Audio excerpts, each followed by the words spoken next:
Okey, yang ini adalah racun rumpai ya.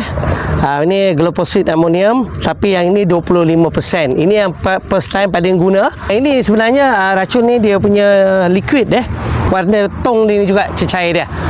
Apa yang Padin guna ni? Sebenarnya Padin guna ni untuk sekali saja untuk kawasan ni tempoh hari semak. Jadi Padin guna, lepas ni Padin akan tebas saja, ataupun Padin akan guna racun yang sesuai untuk nenas. Tapi selama Padin tanam nenas, inilah baru Padin guna juga untuk racun rumpai. Sebab ni tanam semula Padin racun dulu, menggunakan ni dia.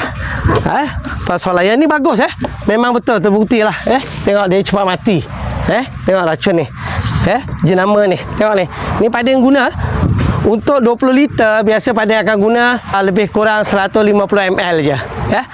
Biasa macam ni lah Padin guna, 150 ml Padin guna, ataupun 125 ml untuk 20 liter tu racun.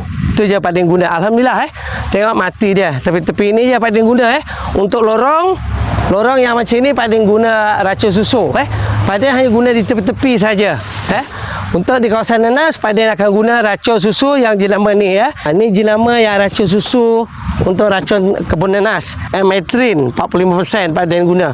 Ini dia. Yang ini Padin guna di lorong nenas. Tapi apabila Padin guna Weedmat, Padin dah tak guna racun. Tapi sebab ini tanam semula, kita dah terbiar lebih kurang 2 tahun lebih. Ada rumput. Ada rumput, ada yang terbuka sikit, Padin racun gunakan Amepack. Ini Ametrin 45%. Dia punya bahan dia tengok ni. Ni Padin guna untuk lorong nenas. Ni kawasan nenas Padin guna ni. Tapi kawasan tepi batas Padin sementara waktu ni, sebelum nenas baru nak mula tanam, sebelum tanam Padin guna ni Palm Suala ni 25%. Yang ini ada racun rumpai yang Padin guna di tepi-tepi kawasan batas Padin je. Di kawasan lorong batas Padin ni Padin guna Amepack. Ni Amepack. Jenama ni Padin guna racun susu, Ametrin. Yang ini dia punya sukatan pun lebih kurang sama je Padin guna, lebih kurang 125 ml juga untuk 20 liter tong racun tu. Itu saja. Tapi kita gunalah gam untuk pelekat dalam setiap tong racun kita guna tu untuk semburan.